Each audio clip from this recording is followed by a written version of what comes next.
welcome back to my math YouTube channel. Today I want to talk about the trig functions of acute angles, or you can also think of this as trig ratios of acute angles. Guys, we will essentially be looking at the right angle, so we'll define these trig functions or trig ratios for the acute angles inside a right angle triangle. And then guys, once we understand all this, we're going to look at some of the examples, and then finally we're going to be also looking at trig functions for any type of a triangle. Okay, so guys, to introduce this concept, I'm going to start by looking at some similar triangles, and then from there we're going to start defining these trig functions. So guys, let us look at some similar triangles. Keep in mind, with similar triangles, the corresponding angles of the similar triangles are always the same, and then we also know that the corresponding sides or the lengths of the corresponding sides are in the same ratio as well. So let us kind of look at or draw some similar triangles, and then we'll try to analyze or try to look at some of the ratios involved in these triangles. Okay, so let's say I have let me have two right triangles. Let's say this is one of my right triangles, and there's another right triangle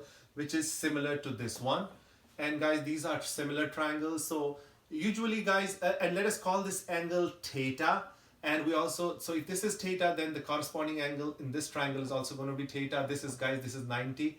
And we already know that this angle is also going to be same as this angle because these are similar triangles. Guys, this reference angle is very important. I mean, angles are very important when we are looking into triangles or we are talking about triangles, because there's two things that are associated with any triangle. In this case, we are looking at a right triangle. Well, those two things are the angles of the triangle and the sides of the triangle. Okay, but guys, the first thing we want to do when we are thinking in terms of the trig functions is first identify the angle. So guys, in this case, we identify this as our angle theta.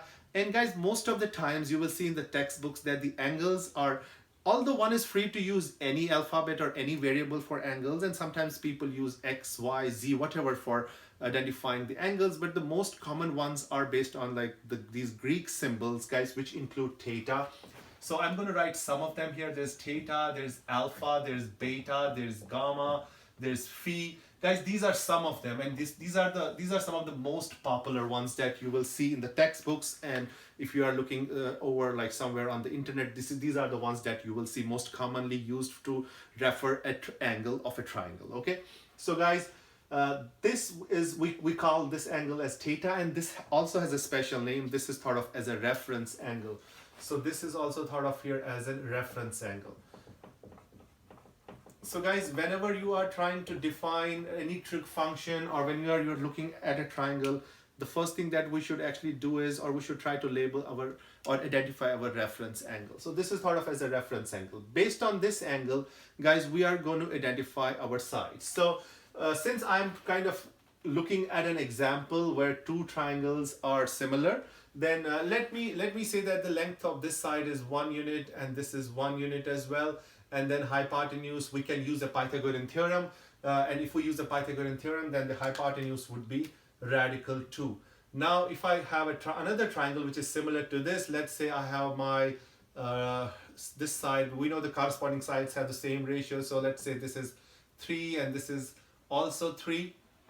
And then guys, to find the hypotenuse, we can use the Pythagorean theorem, and I'm going to get finally 3 radical 2. That's what I'm going to get for my hypotenuse. So guys, this is an example that I'm using. You can think of any other two similar triangles. They don't have to be 1, 1 and 3, 3. They can be any two similar triangles. Okay, but keep in mind the corresponding sides should have the same ratio, and the corresponding angles should basically be the same. Okay, so guys, based on this as a reference side, and now I already have the values for all the sides of the triangle. Guys, based on this angle, the first thing we want to label is the 3 sides of the triangle.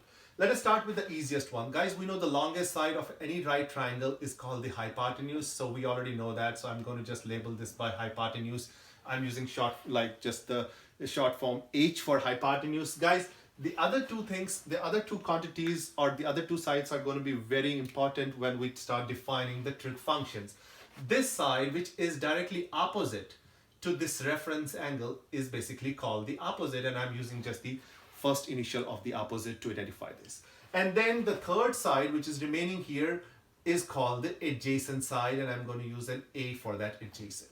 So guys, that is the first kind of an nomenclature that one has to kind of identify, and one has to kind of know before actually defining these trig functions or trig ratios. So we have, first we identify the reference angle. Now here I identified my reference angle right here, but I could have identified this angle as my reference angle. That was totally fine. But then guys, we have to be careful. If I call this as my reference angle, and we are allowed to think of any of these two angles as reference angles, this 90-degree angle, the right angle, we are not going to call that as a reference angle. We only can call this guy or this guy as a reference angle. Okay. And guys, when we start actually doing examples, you will see sometimes people were using this as a reference angle, or other times people may have to use this one as a reference angle.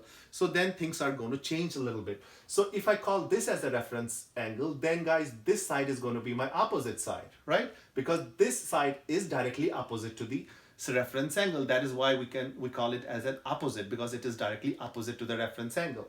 And this one is actually adjacent to that angle, reference angle, so we call this adjacent. Hypotenuse we know is always going to be the longest side of a right triangle, so we can always easily identify that. But guys, if I call this as my reference angle, then the opposite and adjacent are going to switch around, right? Then this is going to be my opposite and this side is going to be my adjacent. Now for this particular example, it does not matter, because this is one, both the opposite and adjacent are just 1, 1 each. Or even here it's 3 and 3 each, so it's not going to matter. But guys, when we look at triangles whose adjacent and opposite or two legs are of different length, then it's going to the final answers, or it's going to really matter whether we call this as a reference angle or this as a reference angle, because based on that the opposite and adjacent are going to change as well. Okay, so we have to be careful with that, but we can think of any of those two angles as reference angles.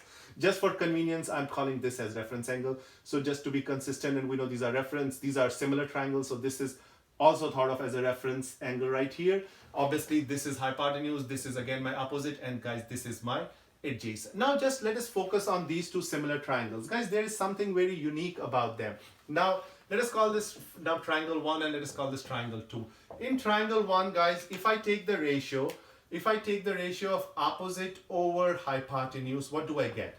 So opposite is 1 and hypotenuse is radical 2. We know we don't like radicals in the denominator. So let me go ahead and actually rationalize by multiplying upstairs and downstairs by radical 2. So when I simplify, I get radical 2 over 2, because radical 2 times radical 2 is 2. So we can leave it final answer like this, because we don't have radical anymore.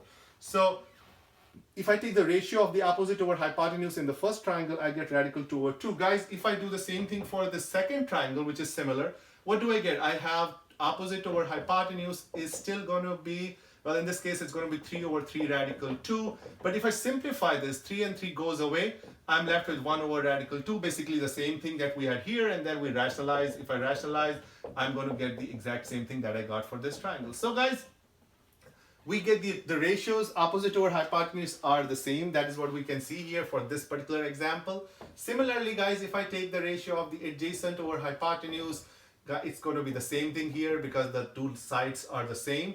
And finally, if I simplify this, we already did that in this step, so it's radical 2 over 2. Again, if I do that, so this is for triangle 1, this was for 2, and same thing if I do for the second one, guys, it's going to be same thing. Opposite over hypotenuse is still 3 over 3 radical 2, and I get 1 over radical 2. I rationalize, I get radical 2 over 2. Okay, so they are still the same. Guys, this third one, if I take the ratio of the opposite over adjacent for the first one is 1 over 1, which is just 1. And if I do the same thing for the other similar triangle, the second triangle, I'm taking the ratio of opposite over adjacent. What do I have? 3 over 3 is still 1.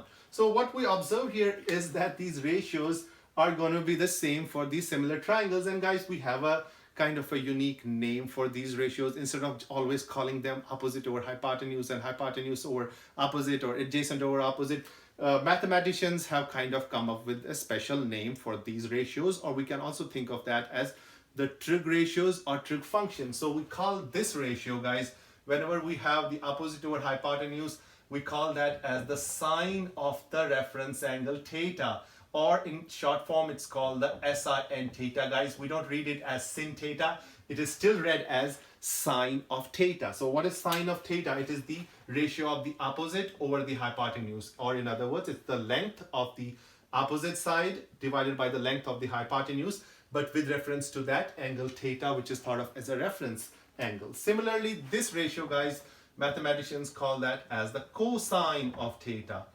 So that is the very first trig function, or you can also think of that as a trig ratio because it's a ratio of two quantities. Similarly, this is the second one, cosine, and the short form for that is cos theta, which is also, we can, you have to read it as, we read it as cosine of theta. Sometimes people also read it as cos theta, but guys, I think we should read it as cosine theta.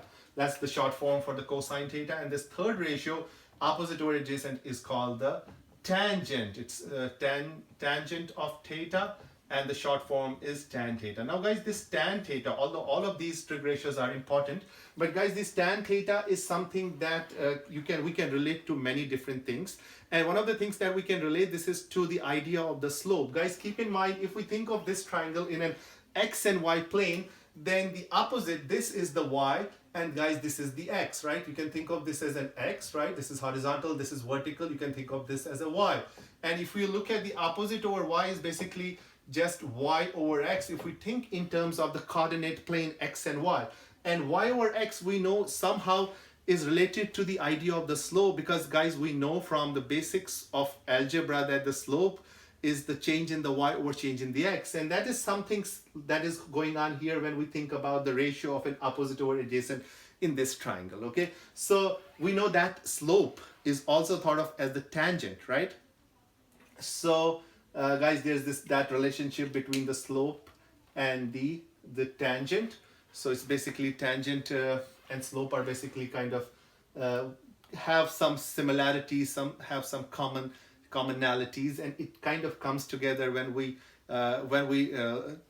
start learning the calculus 1 course. Then these things start to kind of come together, and guys, most of the mathematics is kind of interconnected. Okay, so I don't want to spend too much time talking about that connection right now, but guys, I just wanted to like just kind of give you some hints that this is still connected with something that we have seen in algebra. Okay, so guys, these are the three basic ones. We like to kind of think of these two as the basic ones, because the rest of them, as I said earlier, we are going to be able to figure those out just by using these two.